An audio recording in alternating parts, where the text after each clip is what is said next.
Level 1. The decision. You didn't wake up one day and decide to risk your life. It built slowly, the way things that eventually break you always build slowly. You are from a small town in Honduras, or Guatemala, or El Salvador. The country changes, but the story doesn't. Your father worked construction until the cartel that controlled the neighborhood told him to pay a weekly fee or stop working. He stopped working. Your cousin tried to leave the gang he was recruited into at 14. They found him 3 days later.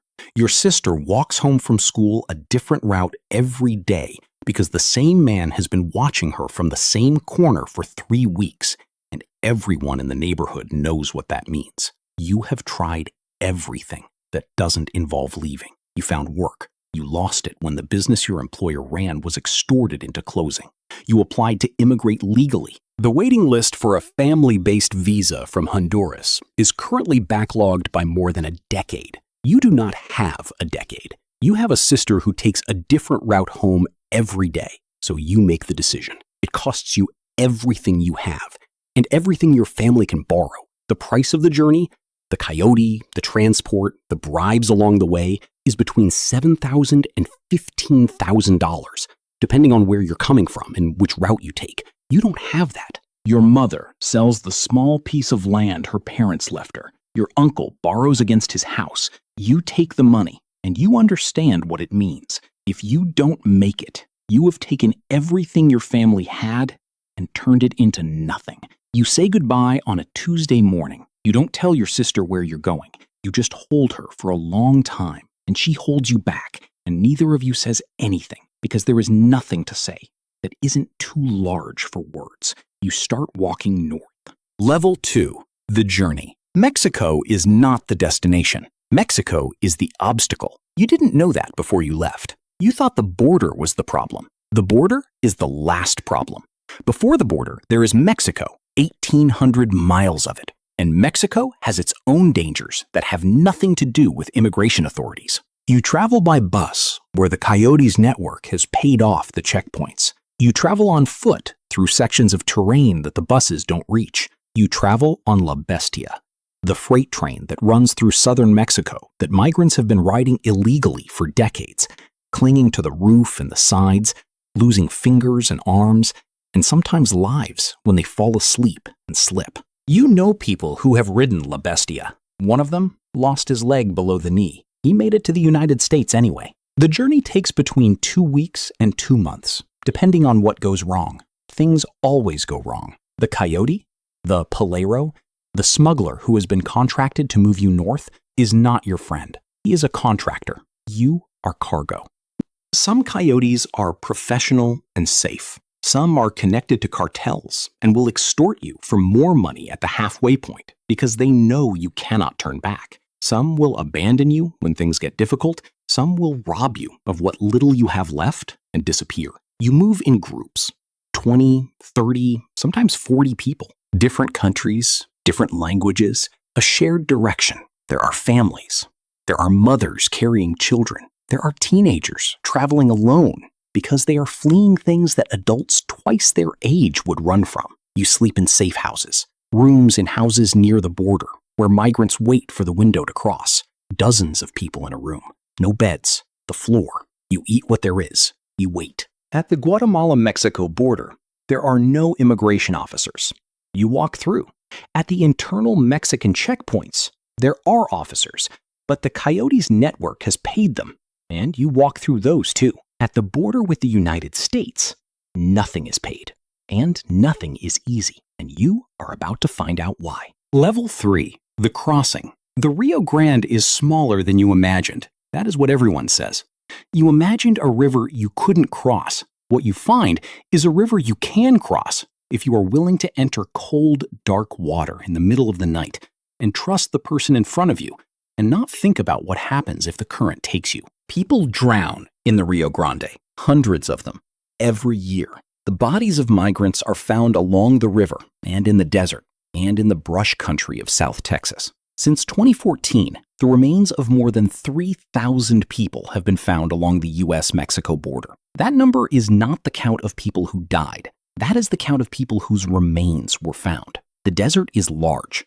The brush country is vast. You cross at night. The coyote gives you specific instructions. Stay together, stay silent, move fast. If you hear anything, stop and get down. Do not run unless he tells you to run. Do not make noise for any reason. You enter the water. It is cold. It reaches your waist, then your chest. The current pushes against you. You hold the hand of the person behind you. The far bank takes forever to arrive. When your feet find the American soil, you don't feel anything yet. Not relief, not triumph. You feel the weight of what you're still carrying and the distance you still have to cover. And you keep moving because the coyote is already moving and the lights of the Border Patrol are somewhere in the dark and you have to keep moving. Now you're in Texas or Arizona. You are in the United States. You crossed the border. You are also in the desert at 2 a.m. with wet clothes and a backpack with whatever fit inside it and an 80-mile walk ahead of you through terrain that has killed thousands of people. And you are already exhausted, and the sun hasn't risen yet. Level 4, the desert. The Sonoran Desert does not care about your reasons for being in it. It does not care that you had a sister who took a different route home every day. It does not care about the land your mother sold or the uncle who borrowed against his house. It does not care that you made it across the river. It will kill you with the same indifference that it has killed the 3,000 before you, and it will not notice the difference. The desert crossing is between 3 days and 2 weeks on foot. You carry 2 gallons of water. 2 gallons sounds like enough until you have been walking for 6 hours in 105-degree heat through terrain that has no shade and no trail and no landmarks you recognize, and you have used almost half of it. And the group is not moving as fast as the coyote said, and you are calculating in your head how many sips per hour you need to make it last. You sleep for 2 or 3 hours at a time in whatever shade exists during the hottest part of the day. You walk at night. The cactus tears at your skin and your clothes. Your shoes, whatever shoes you could afford, begin to fall apart on the rocky terrain. People remove their socks and wrap them around their feet when the shoes fail completely. The Border Patrol uses night vision goggles and infrared cameras and drones. The coyotes use spotters with encrypted radios who track patrol movements and radio route changes. This is why you paid $8,000. This is why the coyote network exists, because the crossing is a logistics problem, and they have solved more of it than you ever could alone. On the 3rd day, a woman in your group can no longer walk. She sat down and cannot get up. Her feet have blistered so completely that the blisters have blistered. The coyote leaves a mark for Border Patrol to find her, a bright cloth tied to a cactus, a signal that means a person is here and needs help. She will be picked up by Border Patrol and deported. She paid $9,000 to be taken to a cactus in the Arizona desert and left there. This is what crossing looks like when it goes better than average. You keep walking, not because you are brave, because you have already paid everything, and your mother sold her land, and there is nothing to go back to. By day 5, your water is gone, and you have been drinking from a cattle trough you found by following what you hoped were cattle tracks, and not animal tracks of a different kind. The group has shrunk. Some fell behind. Some were picked up by Border Patrol. There are 11 of you left, where there were 32. On day 6, the coyote contacts his network, and a truck appears at a prearranged point on a dirt road. You get in. You drive for 3 hours and arrive at a house in a city, and someone tells you the hard part is over. You will believe that for a while. Level 5, the underground. You are in Phoenix, or Houston, or Los Angeles, or any city in America where there is already a community of people from where you come from who arrived the same way you did and have been here long enough to know how this works. You sleep on a floor for the first 2 weeks. There are 8 people in a 2-bedroom apartment, and everyone pays what they can toward the rent, and nobody's name is on the lease. And nobody uses the word undocumented out loud, because in this apartment, the word has too much weight to be said casually. You get a job within 3 weeks.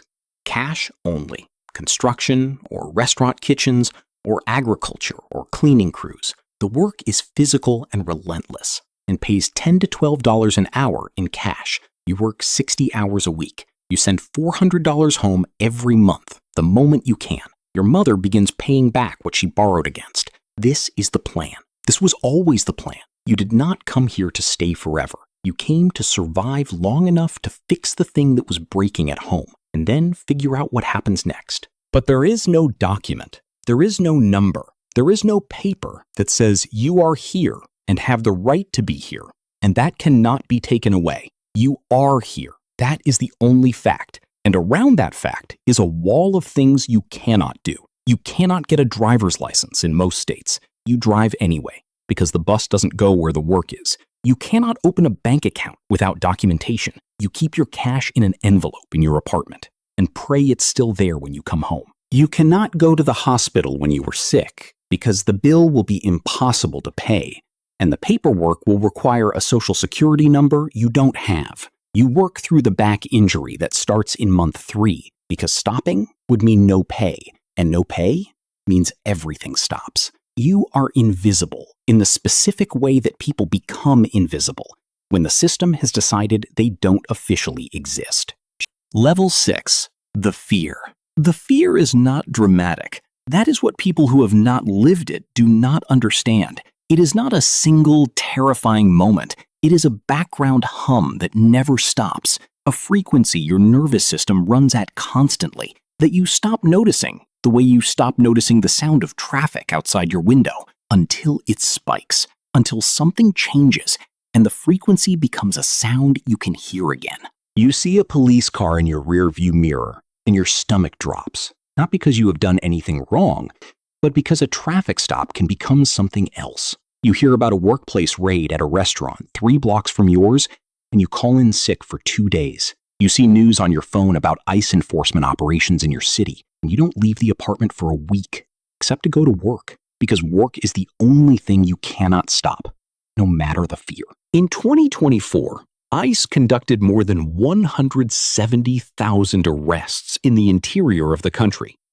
That is not a number you know exactly, but you know people. You know a man who was picked up outside a grocery store. You know a woman who was arrested at a traffic stop for a broken taillight.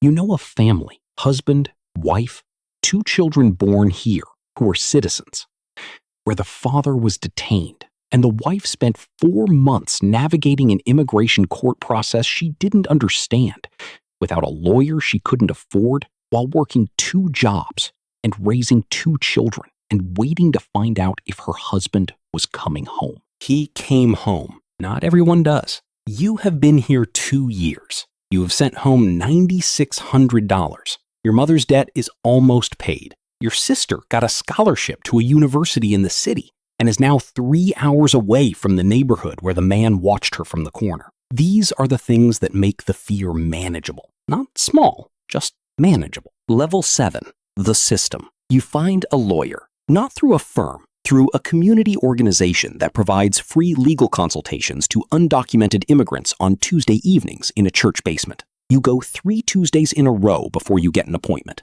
When you finally sit across the table from the immigration attorney, she asks you a series of questions and takes notes, and at the end, she explains your options. Your options are narrow. You can apply for asylum if you can demonstrate that you fled persecution based on race, religion, nationality, political opinion, or membership in a particular social group. The gang violence that drove you from your neighborhood may qualify as persecution by a particular social group, or it may not. The law on this is not settled, and the current administration has taken the position that it does not qualify. If you apply and are denied, you are officially in removal proceedings. If you never apply, you exist in legal limbo indefinitely. There is a 10-year bar. If you crossed illegally and are discovered and ordered removed, you face a 10-year ban on returning to the United States legally. If you leave voluntarily after 3 years of unlawful presence, you face a 3-year bar.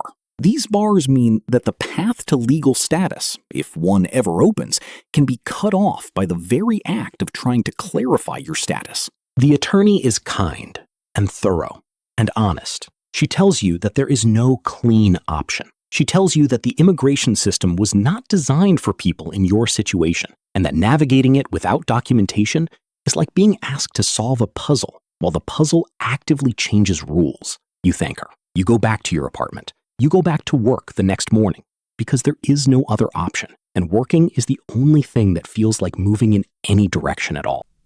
Level 8. The day it happens. It is a Tuesday. You remember that specifically. You were walking from the parking lot to the restaurant kitchen where you have worked for 18 months. A white van is parked across the street. You don't notice it until two men in plain clothes step out and call your name. Not your name exactly. A description. A physical description that matches you closely enough. You stop. You know immediately what this is. The attorney told you this could happen. She told you what to say and what not to say. You say, I want to speak to a lawyer. You say, I do not consent to a search. You say nothing else. They arrest you anyway. You are put in the van. You have the right to remain silent, and you do. You are taken to a detention facility. It is a building in an industrial part of the city. The processing takes 4 hours. You are given a number. Your phone is taken. You are placed in a room with 40 other men from many different countries. Some have been here for weeks. One has been here for 3 months waiting for his court date. You are allowed one phone call. You call the community organization. They find your file. The attorney is notified. A hearing is scheduled. The hearing is in 5 weeks. Until then, you wait. The restaurant will have replaced you by the time any of this is resolved. The money you would have sent home this month will not be sent. Your mother will understand when you can reach her. You hope she will understand. You sit in the room with 40 other people who all took the same risk for different versions of the same reason, and you think about the Tuesday morning you said goodbye to your sister without saying where you were going and held her for a long time without saying anything, and neither of you could find words large enough for what you both knew. You still can't. The hearing is in 5 weeks. You wait.